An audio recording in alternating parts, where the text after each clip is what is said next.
महारानी कामसुंदरी के निधन पर याद आए माधव सिंह, वो योद्धा जिसने डूबते दरभंगा राज को दी थी नई जिंदगी। महारानी कामसुंदरी देवी के निधन के साथ ही दरभंगा राज के एक गौरवशाली युग का अंत हो गया। लेकिन इस राजवंश के इतिहास में महाराजा माधव सिंह का नाम एक ऐसे योद्धा के रूप में दर्ज है जिन्होंने अपनी कूटनीति और संघर्ष से डूबती नैया को पार लगाया था। 18वीं शताब्दी के उत्तरार्ध में जब ईस्ट इंडिया कंपनी भारत में अपने जड़ें जमा रही थी, तब माधव सिंह ने गांधी जी के आंदोलनों से करीब 125 साल पहले ही सविनय अवज्ञा और असहयोग जैसे अस्त्रों का सफल प्रयोग करके अपने राज्य के अस्तित्व की रक्षा की थी। बीते सोमवार को दरभंगा राज की आखिरी महारानी कामसुंदरी देवी का 94 वर्ष की आयु में निधन हो गया। उनके निधन के बाद दाह संस्कार के दौरान भी विवाद जैसी स्थिति देखी गई।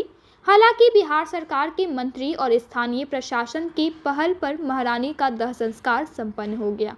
संघर्ष की पृष्ठभूमि और कंपनी की दखलंदाजी, मिथिला, जिसे ऐतिहासिक रूप से तिरहुत कहा जाता रहा है, मुगल काल तक एक संप्रभु राज्य के रूप में अपनी पहचान बनाए हुए था।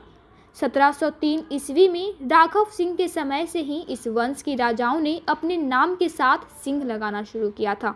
हालांकि 1765 में जब ईस्ट इंडिया कंपनी को बिहार, बंगाल और उड़ीसा की दीवानी मिली, तो तिरहुत की संप्रभुता पर संकट के बादल मंडराने लगे। कंपनी ने तत्कालीन राजा प्रताप सिंह से राजस्व न मिलने का बहाना बनाकर उनका राज्य छीन लिया और उन्हें पेंशन पर रख दिया। 1775 में जब माधव सिंह ने सत्ता संभाली तो उन्होंने तलवार के बजाय कूटनीति का सहारा लिया। उन्होंने मुगल सम्राट शाह आलम द्वितीय से तिरहुत और धर्मपुर के मालिकाना हक का फरमान हासिल कर कंपनी के दावों को चुनौती दी।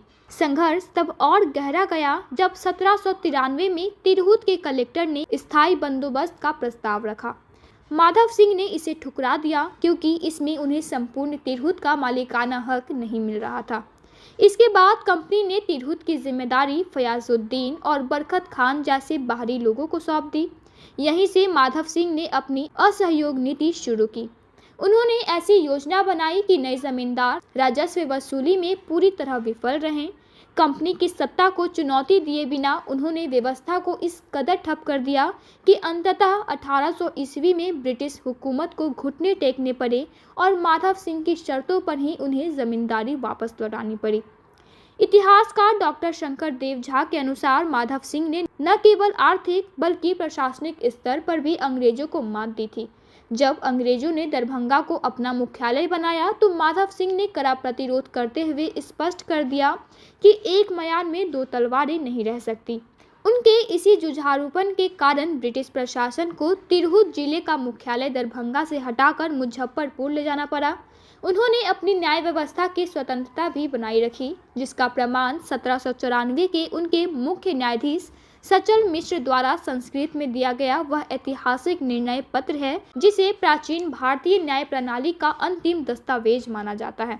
महाराजा माधव सिंह का यह धैर्य और चतुर ही था जिसने तिरहुत को पूरी तरह विलीन होने से बचाया और इसे दरभंगा राज के रूप में इतिहास में अमर कर दिया।